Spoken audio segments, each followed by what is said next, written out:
नमस्कार, छत्तीसगढ़ कौशल्य भूमि देख रहे हैं आप। आपके साथ मैं हूं स्वीटी दीक्षित। बुलेटिन की शुरुआत करेंगे महत्वपूर्ण जानकारी के साथ। छत्तीसगढ़ में आज शपथ ग्रहण समारोह होने जा रहा है। चौथे सीएम के तौर पर शपथ लेंगे विष्णुदेव साय और रायपुर के साइंस कॉलेज मैदान में होगा शपथ ग्रहण समारोह। कार्यक्रम में पीएम मोदी, गृह मंत्री अमित शाह होंगे शामिल।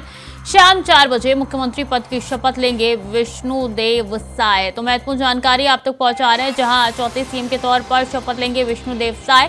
शाम 4 बजे शपथ ग्रहण समारोह होने जा रहा है। रायपुर के साइंस कॉलेज मैदान में होगा ये पूरा कार्यक्रम, जिसमें गृह मंत्री अमित शाह, पीएम मोदी और कई बीजेपी शासित राज्यों के मुख्यमंत्री आ सकते हैं। तो विष्णुदेव साय अब मुख्यमंत्री बनने जा रहे हैं और शाम 4 बजे शपथ ग्रहण समारोह होने जा रहा है। ओम प्रकाश चंद्राकर स्टेट हेड हमारे साथ सीधे जुड़ चुके हैं। ओम प्रकाश जी, शाम 4 बजे का वक्त बताया जा रहा है शपथ ग्रहण समारोह का। जी बिल्कुल, जिस तरह से छत्तीसगढ़ में एक तरह से कह सकते हैं कि ये दूसरी दिवाली है। एक दिवाली जो बीत गई है, जो इलेक्शन से पहले सीएम मुख्यमंत्री विष्णुदेव साय जो है सीएम के तौर पर उनकी ताजपोशी होनी है। इससे पहले नरेंद्र मोदी ने कह चुका है कई मंचों के माध्यम से कि जो चुनाव के रिजल्ट आने के बाद से हम दूसरी दिवाली छत्तीसगढ़ के अंदर मनाएंगे। तो जाहिर तौर पे ये एक तरह से दूसरी दिवाली है और इसकी पूरी तैयारियां लगभग तय कर ली गई है। जो गेस्ट आने वाले थे, जो अन्य अन्य राज्यों के मुख्यमंत्री जो आने वाले थे, वो तमाम पहुंचने लगे हैं। साथ ही प्रधानमंत्री नरेंद्र मोदी, जेपी नड्डा जो राष्ट्रीय अध्यक्ष हैं भाजपा के, और केंद्रीय गृह मंत्री अमित शाह सहित तमाम जो दिग्गज है वो छत्तीसगढ़ में आने वाले हैं। और छत्तीसगढ़ में एक बार फिर साइंस कॉलेज ग्राउंड में इन तमाम नेताओं का जमावड़ा लगने वाला है। एक तरह से ये आगामी लोकसभा चुनाव का एक शंखनाद भी इसे कह सकते हैं कि शपथ ग्रहण के बहाने एक तरह से भाजपा जो है शक्ति प्रदर्शन करेंगी और तमाम जो लोग हैं, जो भाजपा के बड़े नेता हैं, वो लगातार जनता को संबोधित करेंगे। जी मुख्यमंत्री का नाम डिसाइड हो चुका है, तो डिप्टी सीएम होंगे ये भी तय हो चुका है। स्पीकर का नाम भी चुना गया है। मंत्रिमंडल में कौन कौन से ऐसे नेता है जो कि शामिल हो सकते हैं, मंत्री पद की शपथ ले सकते हैं? देखिए, अभी सिर्फ और सिर्फ औपचारिक तौर पे ये कह सकते हैं कि मुख्यमंत्री विष्णुदेव साय का नाम ही आधिकारिक तौर पर घोषित किया गया है। इसके अलावा तो जो तमाम चीज़ें आ रही है वो सिर्फ कयास लगाए जा रहे हैं। जिस तरह से ये कहा जा रहा है कि स्पीकर के तौर पर पूर्व मुख्यमंत्री डॉक्टर रमन सिंह को लिया जा सकता है। इसके अलावा बृजमोहन अग्रवाल को प्रोटेम स्पीकर बनाया जा सकता है और उसके बाद उन्हें मंत्री का पद दिया जा सकता है। तो तमाम जो नाम आ रहे हैं, लगातार नाम आ रहे हैं। 2 डिप्टी सीएम की बात हो रही है, जिसमें अरुण साव का नाम प्रमुखता से लिया जा रहा है, जो बिलासपुर के सांसद रहे हैं और उसके बाद विधानसभा चुनाव लड़े, उसके बाद वो भारी बहुमत से जीत कर आते हैं। दूसरी तरफ विजय शर्मा जो कवर्धा से जीते हैं, जिन्होंने मोहम्मद अकबर जो कांग्रेस के मंत्री को हराया है, उनको हराकर वो चुनाव जीते हैं। तो जाहिर तौर पे उनका नाम जो है डिप्टी सीएम के तौर पर लिया जा रहा है। इसके अलावा 10 जो और अन्य मंत्री हैं जिनके नामों की चर्चा हो रही है, उसमें रामविचार नेताम का नाम सामने आ रहा है, धर्मलाल कौशिक का नाम सामने आ रहा है, अजय चंद्राकर का नाम सामने आ रहा है, बृजमोहन अग्रवाल का नाम सामने आ रहा है। तो तमाम जो नाम है फिलहाल सामने आ रहे हैं, लेकिन वास्तविक यथास्थिति क्या होगी, कौन कौन शपथ लेते हैं, ये तो शपथ ग्रहण के दौरान ही तय होगा। लेकिन फिलहाल कयासों का दौर जारी है। जी, सुरक्षा के क्या इंतजाम है ओम प्रकाश जी, और कितने रूट डाइवर्ट किए गए हैं? देखिए, तमाम जो पुलिस फोर्स हैं वो लगाए गए हैं। चौक चौराहों पर चाक चौबंद व्यवस्था की गई है। पार्किंग की भी तमाम व्यवस्थाएं पूरी कर ली गई है। साथ ही कल रात से ही होटल, ढाबों और जो रेस्टोरेंट है वहां पर लगातार पुलिस जांच कर रही है कि कोई संदिग्ध व्यक्ति तो नहीं है। तो जो तमाम पुलिसिया दृष्टि से जो अगर सुरक्षा व्यवस्था की बात की जाए तो सारे इंतजामात जो हैं वो पुख्ता कर लिए गए हैं। इसके अलावा मंच में कौन कौन रहेंगे, मंच की साज सजावट क्या होगी, तमाम चीजों को लगातार भाजपा के वरिष्ठ नेता देखते रहे हैं और पूरी व्यवस्था फिलहाल कर ली गई है। अब सिर्फ और सिर्फ छत्तीसगढ़ को इंतजार है, छत्तीसगढ़ के नए सीएम को इंतजार है प्रधानमंत्री नरेंद्र मोदी के आगमन का और उसके साथ साथ जो तमाम मेहमान आने वाले हैं उनके स्वागत का। कौन कौन से राज्य के सीएम पधारेंगे इस शपथ ग्रहण समारोह में? देखिए, फिलहाल जिस तरह से बातें आ रही है कि उत्तराखंड के मुख्यमंत्री पुष्कर सिंह धामी आने वाले हैं, थोड़ी देर में पहुंचने वाले हैं। इसके अलावा यूपी के मुख्यमंत्री योगी आदित्यनाथ, आसाम के मुख्यमंत्री हेमंता बिस्वा और गोवा के मुख्यमंत्री भी छत्तीसगढ़ पहुंच चुके हैं। तो जाहिर तौर पे तमाम मेहमानों का आने का सिलसिला जारी है। मध्य प्रदेश के भी मुख्यमंत्री के आने की बात चल रही है। तो तमाम लोगों के आने का सिलसिला फिलहाल जारी है और ये कह सकते हैं कि पूरा जो कार्यक्रम होगा, एक तरह से शपथ ग्रहण तो होगा ही होगा, साथ ही एक तरह से भाजपा का एक शंखनाद होगा कि आगामी लोकसभा चुनाव के लिए वो किस तरह से एक पार्टी को एक नई दिशा देंगे और छत्तीसगढ़ की 11 सीटों पर वो काबिज हो पाएंगे। जी बिल्कुल। तो क्या चंद्राकर जी ये समझ पाना कितना जरूरी है या फिर कह सकते कितना मुश्किल है कि जिस नाम का ऐलान बीजेपी ने यहाँ पे मुख्यमंत्री के लिए किया है वो बीजेपी की चुनौतियों पे खरा उतरेगा? जिस तरीके से कांग्रेस ने कार्य किए पिछले 5 साल में, क्या उस कार्य को ध्वस्त किया जाएगा या एक नए राह पे छत्तीसगढ़ को ले जाया जाएगा? देखिए स्वीटी, सबसे महत्वपूर्ण बात यह हो जाती है कि जिस तरह से भाजपा लगातार बात करती रही है कि डबल इंजन की सरकार, तो जाहिर तौर पे अब छत्तीसगढ़ को डबल इंजन की सरकार मिल गई है। केंद्र सरकार द्वारा बेहतर सपोर्ट छत्तीसगढ़ को मिला जाएगा। विशेष पैकेज की भी बात की जा रही है कि हो सकता है कि आज प्रधानमंत्री नरेंद्र मोदी कोई विशेष पैकेज जो है छत्तीसगढ़ के लिए घोषित कर सकते हैं, क्योंकि छत्तीसगढ़ राज्य जो है फिलहाल काफी कर्जे में कह सकते हैं। और जिस तरह से इन्होंने बड़ी बड़ी घोषणाएं की है, जो अपने घोषणा पत्र में बड़े बड़े जिस तरह से बातें कही गई है, ये कहा गया है कि बेरोजगारों को के लिए काम किया जाएगा, बेरोजगारों को नौकरी दी जाएगी, किसानों को समर्थन मूल्य पर 3100 में धान खरीदी की जाएगी। इसके अलावा महिलाओं को 12,000 देने की बात हो रही है। तो ये तमाम जो मसौदे हैं जिसको लेकर विष्णुदेव साय को खरा उतरना है और उनके सामने इस बात की काफी बड़ी चुनौती हम कह सकते हैं। लेकिन कहा जाता है कि राजनीति में विष्णुदेव साय जो है काफी सुलझे हुए और मजे हुए नेता के तौर पर देखे जाते हैं। वो एक तरह से वो आदिवासी है, आदिवासियों को भी भाजपा ने खुश कर दिया है। दूसरी तरफ से वो सुलझे हुए नेता है, पूर्व में केंद्रीय मंत्री भी रहे हैं वो, इसके अलावा वो अन्य अलग अलग पदों पर काबिज रहे हैं। तो जाहिर तौर पे उनका जो अनुभव है काफी अच्छा रहा है और बेहतर कार्यकाल उन्होंने जो बीते समय में जो है वो उन्होंने किया है। तो यही संभावना व्यक्त की जा रही है कि छत्तीसगढ़ को एक नए मुकाम में, एक नई दिशा में ले जाने में विष्णुदेव साय की भूमिका जो है वो काफी महत्वपूर्ण हो जाएगी। जी। शपथ ग्रहण समारोह की बात की जाए तो कितनी संख्या में लोग जुटेंगे इस समारोह में? देखिए, तकरीबन वहां पर प्रशासनिक तौर पर व्यवस्था 50,000 की गई है सरकार प्रशासन के द्वारा। तो जाहिर तौर पे 50,000 तो होंगे। इसके अलावा हो सकता है कि क्योंकि देखिए बड़े बड़े दिग्गज छत्तीसगढ़ में आ रहे हैं, वो भी साइंस कॉलेज मैदान में पहली बार जो है शपथ ग्रहण समारोह हो रहा है। इतना बड़ा मैदान चुनने का मकसद यही है कि लोग काफी तादाद में वहां पर आ सके और अपने जो जननेता है उनको सुन सके और अपने जो मुख्यमंत्री है उनको शपथ लेते हुए, अपने मंत्रियों को शपथ लेते हुए लोग देख सके। तो काफी भीड़ होने की संभावना है। अभी फिलहाल स्थिति यही है ग्राउंड के अंदर कि लोगों का आना जाना शुरू हो गया है। संभावना यही व्यक्त की जा रही है, तकरीबन 1 लाख से ज्यादा लोगों की भीड़ उस मैदान में रह सकती है और मुख्यमंत्री के शपथ में। जी। मंत्रिमंडल की बात की जाए तो आज मंत्री पद पे कई ऐसे नेता है जो कि शपथ ले सकते हैं, लेकिन जो कार्य है उनका जो विभाग है वो बाद में उनको विभाजित किया जाएगा। ओम प्रकाश जी, देखिए स्वीटी, फिलहाल मंत्रिमंडल में कौन होगा कौन नहीं होगा इस बात की घोषणा फिलहाल पार्टी द्वारा या फिर सरकार द्वारा नहीं की गई है। तो जाहिर तौर पे इस बात का कयास लगाना कि इनको मंत्री पद मिल गया है ये नहीं है। लेकिन हम सूत्रों से मिली जानकारी के अनुसार यही खबर आ रही है कि मंत्रिमंडल में ज्यादा से ज्यादा नए लोगों को तवज्जो दिया जाएगा, क्योंकि जिस तरह से पुराने चेहरे काफी संख्या में जीत कर आए हैं छत्तीसगढ़ के अंदर, बड़े बड़े दिग्गज जीत कर आए हैं। अगर ये फैसला होता है और फैसला हो चुका है, मंत्रिमंडल में कौन कौन होगा इन तमाम चीजों का फैसला हो चुका है, लेकिन औपचारिक घोषणा होनी इसकी बाकी है। क्योंकि सीधे तौर पर गृह मंत्री अमित शाह पूरे छत्तीसगढ़ को देख रहे हैं। हमने देखा चुनाव प्रचार के दौरान भी वो लगातार डटे रहे छत्तीसगढ़ के अंदर। उन्होंने जो रणनीतियां बनाई उसकी एक बेहतर जीत के तौर पर भाजपा जो है भाजपा के सामने आई है। तो जाहिर तौर पे इसका फैसला कर लिया गया है। तमाम जो दिग्गज है छत्तीसगढ़ के जो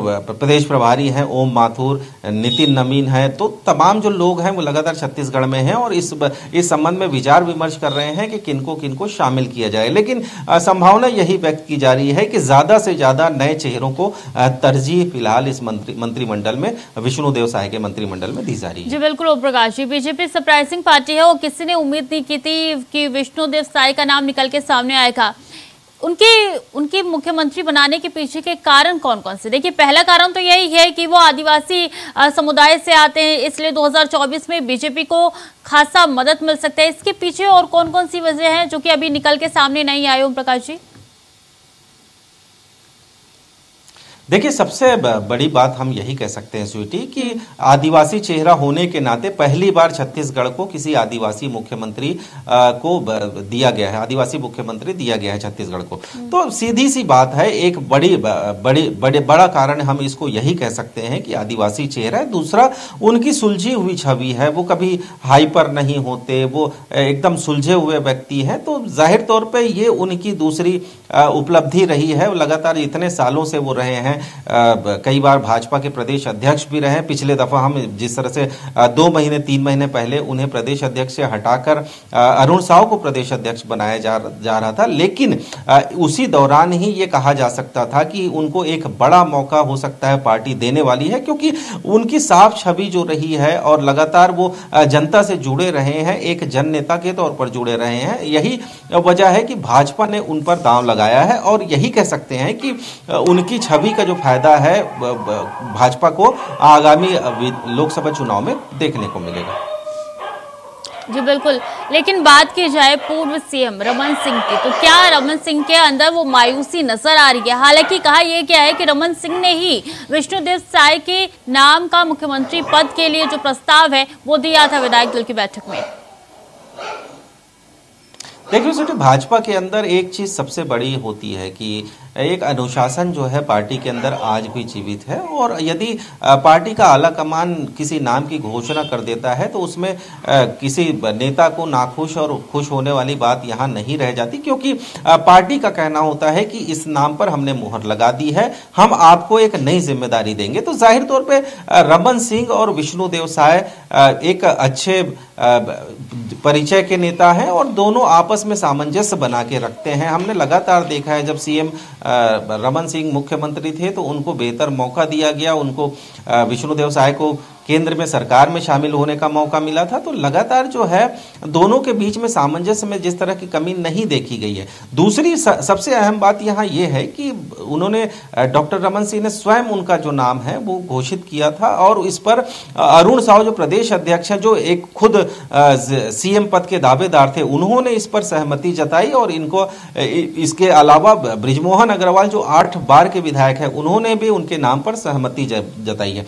तो जाहिर तौर पे भाजपा के अंदर फिलहाल ऐसी स्थिति नहीं है, सिर्फ और सिर्फ ये कह सकते हैं कि बधाई देने का जो सिलसिला है वो जारी है, और नेताओं में खुशी नाखुशी की बात फिलहाल भाजपा के अंदर नहीं है। भाजपा की कोशिश यही है कि 2024 में प्रदेश की पूरी 11 से 11 सीटें विष्णुदेव साय का नाम जो है वो तय किया गया है मुख्यमंत्री पद के लिए। बहुत बहुत शुक्रिया आपका तमाम जानकारियों के लिए चंद्राकर जी। और वक्त तो चला है छोटे से ब्रेक का, चल लौट रहे हैं। ब्रेक के बाद एक बार फिर से स्वागत है आपका। खबरों में आगे बढ़ेंगे। छत्तीसगढ़ में सीएम पद की शपथ लेने से पहले मुख्यमंत्री विष्णुदेव साय ने जगन्नाथ मंदिर में भगवान जगन्नाथ, माता सुभद्रा और बलराम जी की विधि विधान से पूजा अर्चना की। सीएम ने प्रदेश की सुख समृद्धि की कामना की। इस दौरान रायपुर उत्तर के विधायक पुरंदर मिश्रा भी उनके साथ मौजूद रहे।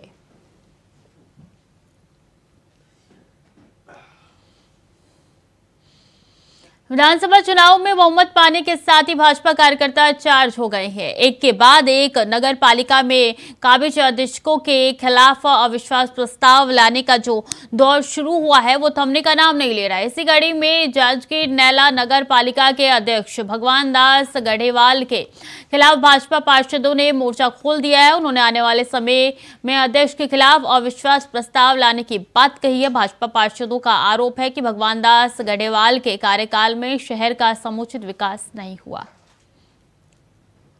जो प्रदेश में एक भ्रष्टाचार रूपी सरकार लगातार पांव पसार रही थी, उसको हम उखाड़ने में सफल हुए, और जांजगीर नैला भी में अब हम प्रदेश में डबल इंजन की सरकार बना चुके। हम जांजगीर नैला में भी चाहेंगे एक इंजन और जुड़ जाए इस विकास रूपी रथ में, ताकि हम जांजगीर के स्वच्छ और सुंदर जांजगीर की ओर परिलक्षित कर सके। यही हमारी कोशिश रहे। नगर पालिका जांजगीर नैला में जो अभी वर्तमान में कांग्रेस के भगवान दास गढ़ेवाल जो अध्यक्ष हैं, इनके जो 4 साल के जो कुशासन, भ्रष्टाचार और कमीशनखोरी और नगर विकास को लेके इनके द्वारा जो लगातार लापरवाही की गई है, इसको लेकर आम जनमानस में ही अभी से सुगबुगाहट चालू हो गई है कि भारतीय जनता पार्टी के सभी जितने भी हमारे जनप्रतिनिधि हैं, उनके द्वारा अविश्वास प्रस्ताव लाया जाएगा और निश्चित लाएंगे। भले ही हमारी संख्या बल थोड़ी कम है, लेकिन हम लोग निश्चित प्रयास करेंगे और भगवान दास गढ़ेवाल जो अभी के वर्तमान में अध्यक्ष है, इनको अविश्वास प्रस्ताव लाके हम लोगों के द्वारा इनको हटाया जाएगा। और कोरबा में धान खरीदी के काम ने जोर पकड़ लिया है। टोकन काटने के बाद किसान केंद्रों तक पहुंचकर अपना धान बेच रहे हैं। अन्य धान खरीदी केंद्रों की तरह कुदुरमाल केंद्र में भी किसानों की भीड़ बढ़ने लगी है। यहां अब तक 14 किसानों ने 544 क्विंटल धान बेचा है। यहां कुल 765 किसान रजिस्टर्ड है। उनसे 3600 क्विंटल धान खरीदने का लक्ष्य रखा गया है। विधानसभा चुनाव के समाप्त होने और मौसम साफ होने के बाद धान खरीदी के काम में तेजी आने लगी है। प्रदेश के अन्य जिलों के साथ ही कोरबा जिले में भी ये काम रफ्तार पकड़ने लगा है। बारिश होने के कारण धान खरीदी का काम रुक गया था, लेकिन मौसम साफ होने के बाद केंद्रों में किसानों की भीड़ लगने लगी है।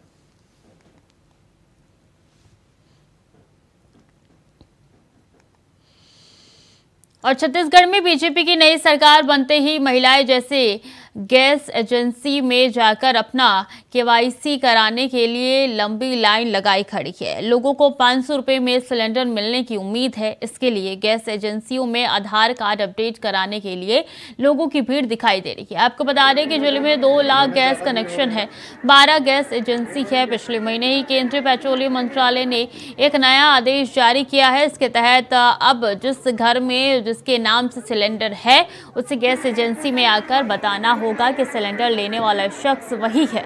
इसके लिए लोगों से उनका आधार कार्ड लिंक कराया जा रहा है। गैस एजेंसियां केवाईसी कर बैंक से खाते में लिंक कर रही है।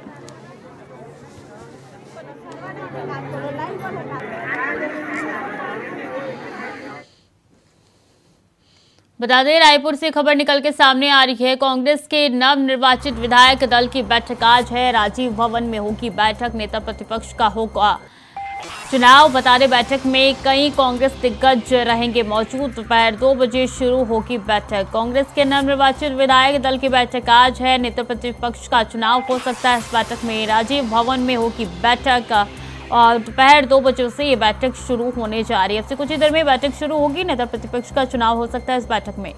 तो कांग्रेस के नवनिर्वाचित विधायक दल की बैठक आज है। बता दें, बैठक में कई कांग्रेस के दिग्गज मौजूद है।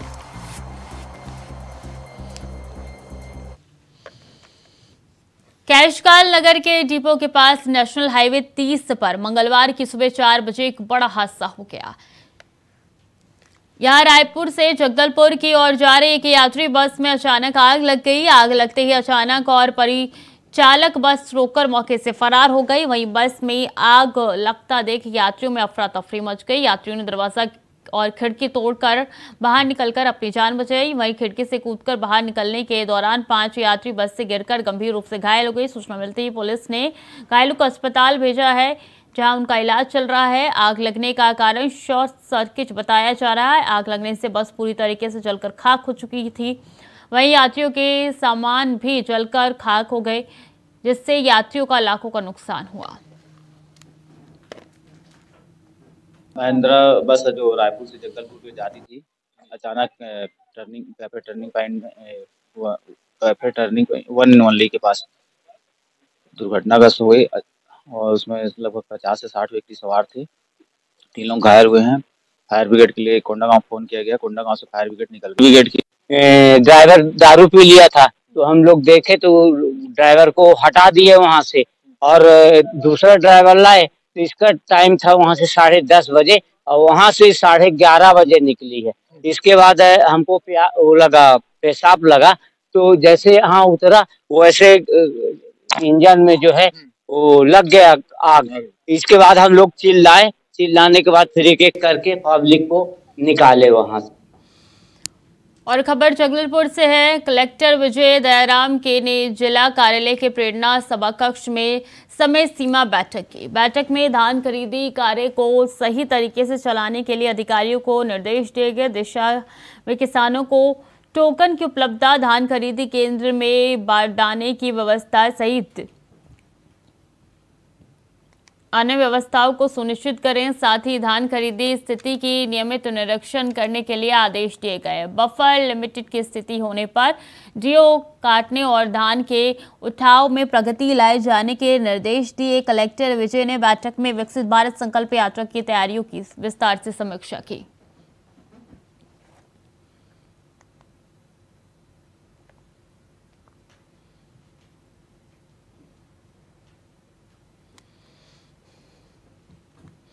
तो फिलहाल के लिए बुलेटिन में इतना ही। खबरें लगातार जारी, देखते रहें इंडिया वॉइस।